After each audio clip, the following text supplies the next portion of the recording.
ممكن تقولي سناب عملنا ايه؟ عملنا سناب عن بالعربي.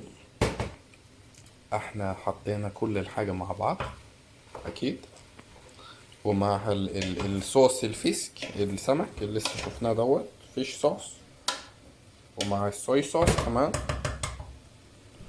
ومع السسامي اويل، ومع هذا ده كله، وال الايه اللحمة، حط. شرايح لحمة ومعها جمبري كبير وكرات وجزر وكله مع بعض بقى. بس، وكله مع بعض، وهنسيبه 10 دقايق على نار هادية.